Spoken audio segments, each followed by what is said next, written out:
Here's your question. The disruptive woman hero triumphs by subduing 1. Men, option 2. Other women, and option 3. The dragon. I'm going to take us way back centuries ago to one of the great works of world literature, the book of Genesis in the Old Testament of the Bible. The scene with the woman, the first woman Eve, encountering her dragon. This confrontation between the woman and the dragon actually does not go very well. The dragon isn't coming as a great big beast to destroy and kill her. To the contrary, the dragon is actually coming to seduce her and to try and make her fall to temptation and actually do something which she knows is not right. It's an archetype there. A part of the idea of being a hero is fulfill the God-given roles of womanhood, and that's how you disrupt this corrupt existing world order, and that's how we would like our disruptive woman hero to really triumph.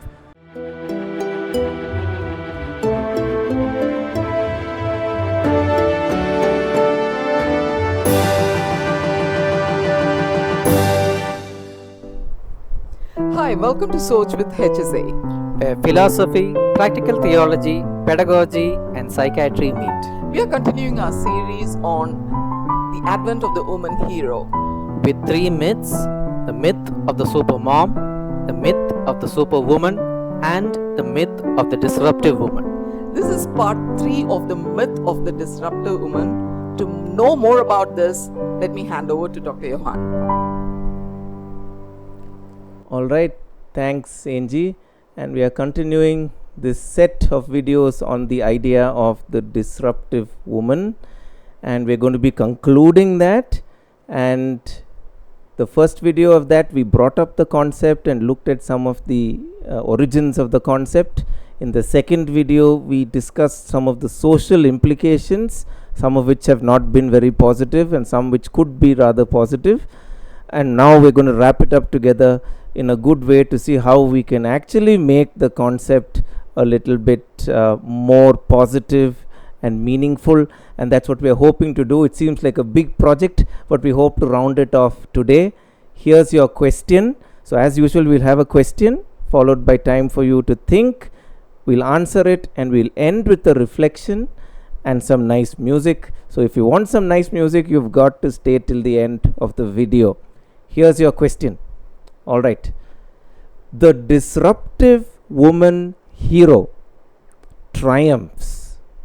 All right. The disruptive woman hero triumphs by subduing 1. Men. All right. So option 1 is men. Option 2, other women. And option 3, wait for it, the dragon. All right. Yes. So the disruptive woman hero triumphs by subduing one of these 3: men, other women, the dragon. Now you think about that for a bit, and let's hear what our friends here have to say. I think the answer is quite easy and clear. It's the first option. It's men. Disruptive woman can only do her heroic work by subduing, dominating, overcoming, and coming over men and removing men so that they can come to their place. And I think that's the answer. There's no doubt about it. That's the answer. I will go for option 3, the dragon, because this is Dr. Johan's expected answer, I guess, this time, because in the previous videos, my options were wrong. Isn't it, Dr. Johan? All right. First of all, I don't think Praveen has been listening to anything I've been saying so far. Right? He's completely missed the point, especially of our most recent 2 videos. So I'm sure he's not listening. Angie, on the other hand, is doing a great job listening. She's remembering everything we've been talking about right from the very first set when we started talking about the myths and the hero archetype and all those things.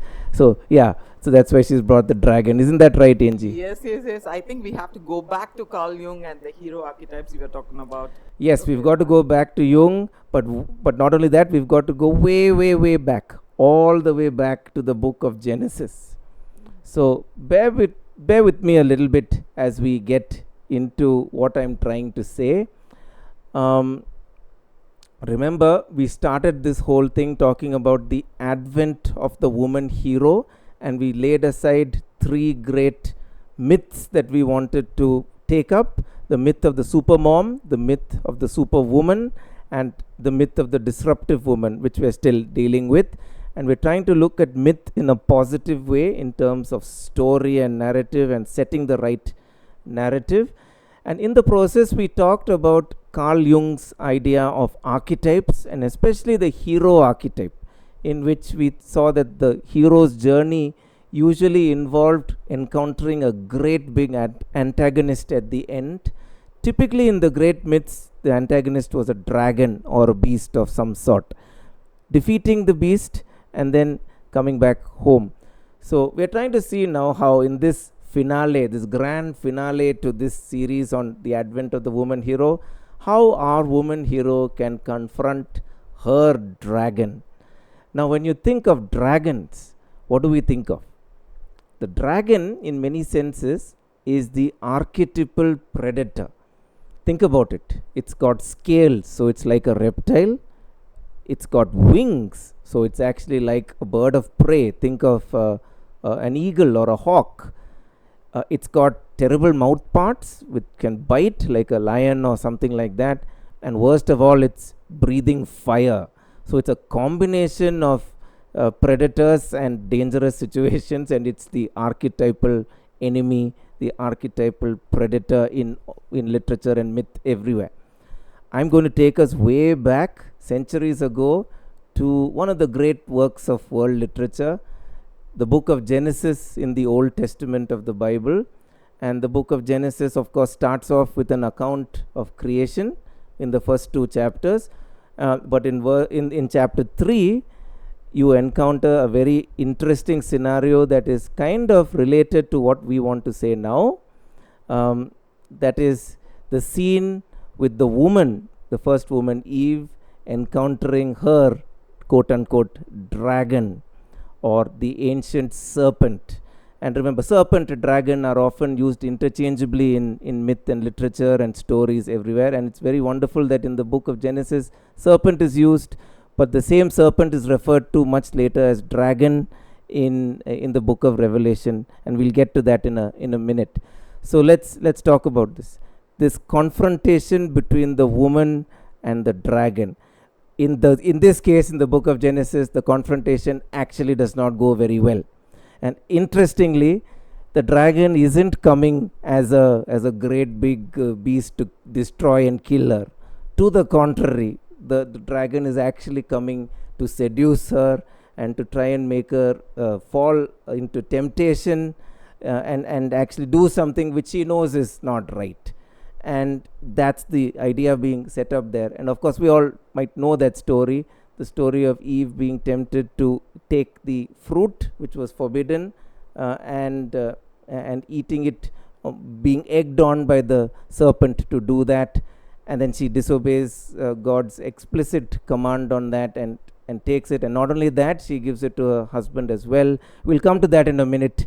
You have there a husband who was there on site and didn't do anything to protect his wife or to speak the truth, but was just silent. So you have an absent husband and a basically silent man over there, while his wife is being attacked by this, or at least seduced by this dragon and taken to thing. That's different part of the story. We'll leave that out for now. But yeah, so you see that this led eventually to the fall of man, and you see that the world order basically slid into evil and essentially became like the dragon's domain, the serpent's domain, because of the evil which was there. But note that this was not how it was intended to be. The creation was described as good. The creation had order and purpose in it. The creation had man and women separately with separate roles. It was good, and they were intended to be complementary to one another, not one sitting over the other, and all of those things. And they were intended to be helpmates to each other and actually carry out the work that was assigned to them. That was the intent. But thanks to the serpent coming and intervening, and the woman and later the man falling to temptation, the whole of the thing fell. And now we're in a world where thing is upside down and all over the place. then obviously you have the issue of struggle. Who's going to win this struggle? Is it the man? Is it the woman? Should the woman be over the man? Should the man be over the woman? How do you sort this problem out? All kinds of problems are there. But these are the results of a fallen world, not the original creation. Interestingly, there are 3 curses which are put forward. God, as in his judgment on the man, the woman, and the serpent, brings out 3 curses, one for each, on and brings out how their judgment should be. Interesting, in the curse on the serpent, there's a very interesting point which comes up there, and God actually tells the serpent, I will put enmity between you and the seed of the woman. Very interesting. The seed, singular, the seed of the woman, or the offspring of the woman, will be your enemy. You will bruise his heel, and he will crush your head. Very interesting idea, that the offspring of the woman, interesting, it's not said the offspring of the man, the offspring of the woman will crush the head of the dragon or the serpent, and in the process would also be wounded. And so that was the idea. And many have interpreted this as the first messianic prophecy, or the idea of the first gospel predicting the Messiah or the Savior who was going to come later. And that's fully expounded later in the New Testament. We're not getting there. But fast forward all the way to the end of the Bible, when you get to the book of Revelation, you see St. John's great vision, and one of his many visions. In the night sky, he sees a terrifying vision of a huge dragon, which he calls the ancient serpent there. And on the other side of the sky, he sees a woman with child. So you see, it's like a recap of the early chapter in Genesis. You see again the dragon with a woman with child. Remember, the seed of the woman will crush the head of the dragon, and there's a war and a battle depicted in his vision. And ultimately, the triumph of the whole thing is that the seed of the woman does defeat the dragon. And so you see the woman's role there as being very crucial, because if you didn't have the woman there to stand there and to do her part of producing the offspring and looking after the offspring, protecting the offspring, bringing up the offspring, it's that role which has led to the defeat of the dragon. Now, I'm still being extremely symbolic here as I talk, but I think it's a great idea for us to take into how our woman hero can actually triumph over this dragon. The idea is we have to be able to utilize the roles which are good. Most of these roles, the roles of men, the roles of women, the roles of leaders, the roles which we have in society and the things, were originally good. They have been corrupted thanks to evil and the fall and all of these things. And so what we see now is a mixed picture. There's some good in it, there's some evil in it. So it's not that just because a structure is there, it needs to be destroyed. No, the structure needs to be redeemed. True, some of the structures have evil in them, but that doesn't mean we need to destroy them. We need to redeem them. We need to see how we can triumph over the dragon. And the woman triumphs over the dragon not by destroying everything else. That would actually help the dragon.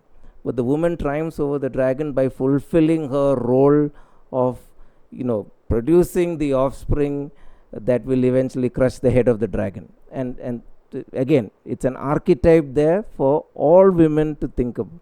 That part of the idea of being a hero is to also fulfill the God-given roles of womanhood in the best way that can be done. And that's how you disrupt this corrupt existing world order, not by destroying it, but by redeeming it. And I think that's how we would like our disruptive woman hero to really triumph. So we have to say there are problems with the existing structures and hierarchies, but they need redemption, they don't need destruction. And I think that's the question we all, whether we're man or woman or whatever, we have to really sit and ask ourselves how we can redeem culture and not how we can destroy it. So that, I hope we're getting to the end of the great series on the advent of the woman hero, and that's our grand finale. So that was hopefully a wonderful resolution. It's been an interesting journey, not what I quite expected. Before we leave our viewers, just want to remind our viewers again, we have an exciting announcement for our friends at Vellore. It's a mental health and singing workshop for kids from 4th to 8th standard. It's called Tame Your Dragon, Create Your Story. It's happening on site at Vellore, May 1st and May 2nd is the workshop, and with a performance on May 3rd, 2025. So if you're interested in sending your kid for this on-site workshop, we have limited seats. So please hurry and register using the link in the description below. We have the future batches for the Understanding the Psyche course coming up. The link is there in the description. We also have the Rainbow in Deluge, our flagship course for less than rupees 600 inclusive of GST. We have a special Women's Day package which contains the Rainbow in Deluge course as well as the Psychosocial Development course for rupees 800 inclusive of GST.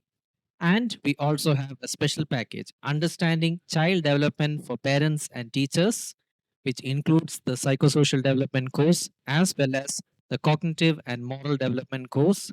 Both of these courses for just rupees 1000 inclusive of GST. All right, we'll move into our time of reflection. This is a grand reflection which we're asking you to think about for the entire set of things we've been talking about so far regarding the woman hero, and also particularly today in terms of the roles of women, the roles of men, and how they can be complementary.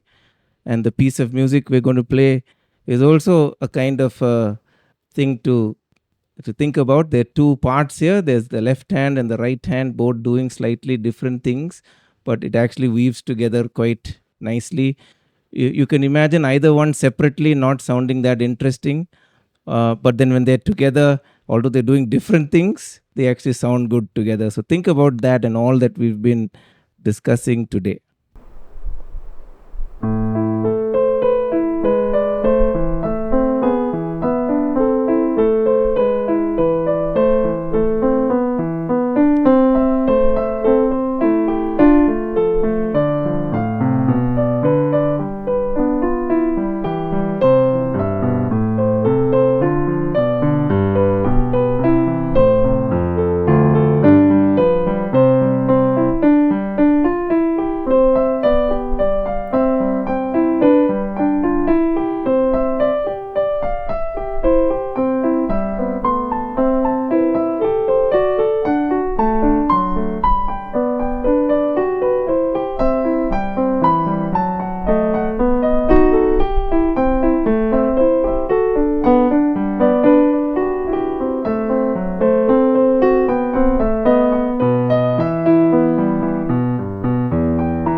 Dr. Praveen, what to expect in our next video?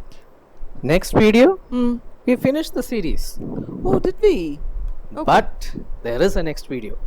And to know, is it a topic? Is it a series? Is it another issue? Our viewers will have to wait till the next video. So viewers, thanks for joining us again on Soch with hSA. Goodbye viewers, this is hSA signing off. Till we meet in our next video, stay healthy and stay Soching.